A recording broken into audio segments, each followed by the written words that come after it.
बोले जिंद सुनो धर्मदासा, हमरे पिंड प्राण निश्वासा, गर्भ योनि में हम नहीं आए, मादर पिदर ना जननी जाए।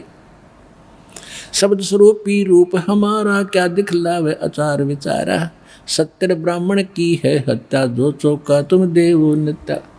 अब क्या बताते हैं कि आप कह रहे कोई मैं पाप नहीं करता धर्मदास, जो तेने चौका लिप्या है ना, रोटी खाना खुना बनाने के लिए जो पोचा मारते हो लिप्या हर गोबर से, इतने पोर्शन में ये 3 बाई 3 फुट का जो तेने बनाया है, इसमें कितना पाप लगा तेरे को। सत्य ब्राह्मण की है हत्या, जो चौका तुम देवो नित्या, और ब्राह्मण से हत्या जो होई, जल स्नान करत है सोई। एक ब्राह्मण यानी भगत की हत्या का तुम कितना पाप बताते हो, एक ब्रह्म हत्या का, और कितने सुमन कर लो उससे भी पाप ना कटे। तो ये इस तूने परमात्मा के चाहे छोटे बच्चे न मार दे, और चाहे बड़े को, किसी राजा के लड़के को, चाहे तो नवजात शिशु को मार दे कोई, और चाहे 10, 15, 16 साल के को मार दे, राजा को दुख बराबर हुआ करे। तुम चाहे तो किसी मनुष्य ने मारो, और चाहे छोटे जीव ने मारते हो, उसका पाप भगवान के दरबार में, उसके बच्चे सबका एक जैसा दुख है उसको। तो इसलिए क्या बताते हैं, तुम जो स्नान किया तेने इस तालाब में, और देख तेरे लोटे में पानी जो तू इसमें भर के लाया था, पवित्र जल कहते हो तीर्थ का, देश में कितने कीट वो जीव चल रहे हैं। तो वो एकदम सतब तो रहा, फिर सुनता है भगवान की वाणी को। सत्य ब्राह्मण की है हत्या, जो चौका तुम देवो नित्या, ब्राह्मण 1,000 हत्या जो होई, जल स्नान करत हो सोई। चौके कृमि कीट मर जाई, सूक्ष्म जीव जो दर्शे नाही, जो दिखते नहीं वो भी बहुत से ऐसे जीव हैं जो मर जाते हैं। लिपा पोती जैसे पोचे लगाते हो। तो पुण्यात्माओं यहाँ क्योंकि समय ये थोड़ा होता है और ज्ञान बहुत ज़्यादा बताना होता है, क्योंकि ये ज्ञान आपने कभी सुना नहीं। रामकृष्ण की महिमा तो थोड़ी बता दें तो भी आप सारी समझ जाते, 1 घंटे में सारा कुछ फैसला हो लेता आपका, हमारा प्रवचन का भी आप सुन लेते। अब इसमें प्रत्येक पॉइंट पे आपका क्लियर करना जरूरी होता है कि कहीं आपको और चिंता ना बन जाए, मुश्किल से सिरे चढ़ते। अब ये समस्या ना आ जाए किसी भगत के मन में कि पहले तो लिपा पोती करते थे, आजकल तो ऐसी फर्श हो गया, उस पर फिनाइल लगाए जाते हैं, पोचे मारे जाते हैं, तो पाप तो उनको भी होगा, हाँ होगा।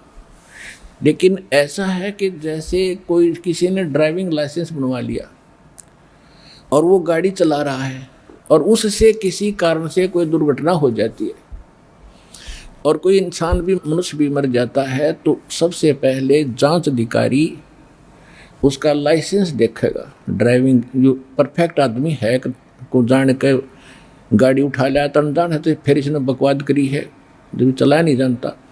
तो यदि जिसके पास लाइसेंस है उससे कोई दुर्घटना हो जाती है तो वो 100% बरी हो जाता है लगभग। एक उसको सिर्फ यह है कि जान के मारा नहीं, कोई गाड़ी में गड़बड़ होगी, उसका बचाव बहुत हो जाता है। और जिसके पास लाइसेंस नहीं है वो गाड़ी चला रहा है और उससे कोई ऐसी घटना घट जाती है, सीधी सजा है, 2 से होनी है। तो और जिसके पास डुप्लीकेट लाइसेंस है वो भी दोषी, वो भी सीधी सजा। तो इसीलिए तो जब तक आप इस परमेश्वर कबीर जी के वो सच्चे या तो भगवान आए थे या इस दास को भेजा अभी तक, या जिन महापुरुषों को मालिक ने आदेश दिया था उनको कंप्लीट कोर्स आगे बताने की आज्ञा नहीं थी। जैसे आदरणीय धर्मदास जी को, आदरणीय नानक साहिब जी को, आदरणीय गरीबदास साहिब जी को, इनको गुरुपद दिया था भगवान ने, लेकिन इनकी से प्रतिज्ञा दिला दी थी कि इस मार्ग को आगे नहीं बताना, सिर्फ प्रथम मंत्र देते रहना। और वो भी परंपरागत सही चलता तो लाइसेंस, वो भी जैसे एक हैवी लाइसेंस एक लाइट होता है, वो लाइट सा काम करे था, तो वो तक था उनके पास, प्रथम मंत्र देते थे बस। अरीब कति से ट्रला चला लियो ऐसा दे देंगे लाइसेंस बना के, कोई दिक्कत नहीं आओगे।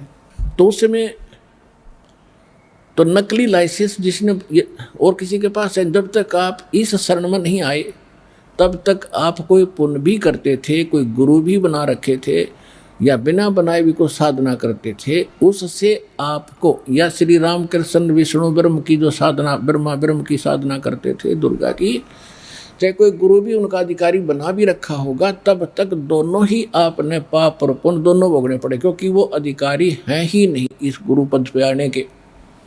ना ब्रह्मा को कंप्लीट स्पिरिचुअल नॉलेज, ना विष्णु जी को, ना शंकर जी को, ना दुर्गा जी को, और ना इस ब्रह्म को। तो इनके द्वारा बनाए वो दिए गए उपदेश मंत्र भी इनकम्प्लीट, यानी वो पूर्ण ऑथराइज्ड नहीं है मोक्ष मार्ग के।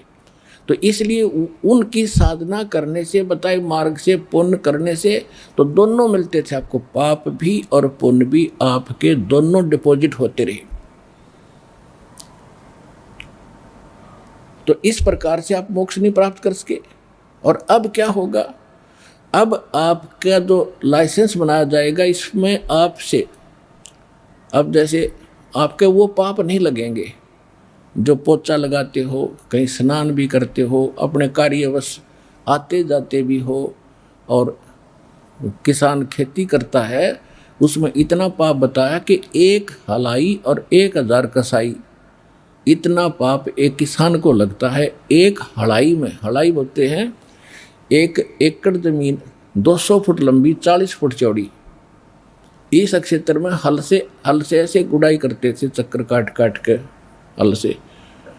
तो इस इतने पोर्शन में इतना पाप आली को हो जाता है, 1000 कसाई को पाप लगता है। अब फिर उसे पुण्य भी होता है, जब खेती वो तैयार करता है, जीव जंतु ना जाने को पशु भी खाते हैं, पक्षी भी खाते हैं, और चींटी भी ले लेकर बिलों में घुस जाती है, वो पुण्य होता। तो दोनों लिख दिए जाते हैं, उसके पाप भी और पुण्य भी। ऐसे ही मजदूर कस्सी से काटता है, ना जाने कितने कीड़े मकोड़े काटता है, तो वो पाप उसके अलग लिखे जाएंगे। तो इसी पर जब हम इस परमात्मा की भक्ति से इस मंत्र सतनाम दास से उपदेश ले लोगे, फिर आप पर ये लागू नहीं होंगे, क्योंकि आप ट्रेंड कर दिए गए हो। इच्छा कर मारे नहीं, बिन इच्छा मर जावे, कह कबीर दास का पाप नहीं लगावे। और फिर लाइसेंस हो गया, तो अब आपके पाप नहीं लगेंगे, जान के करियो ना।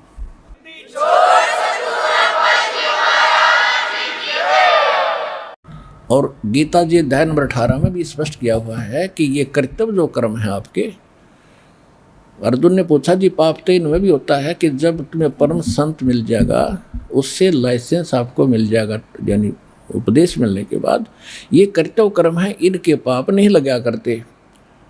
जो जैसे खेती करता है, कोई अपना मजदूरी करता है या आता जाता है अपने कामवश, इनसे पाप नहीं लगते फिर उस पूर्ण संत से दीक्षा लेने के उपरांत।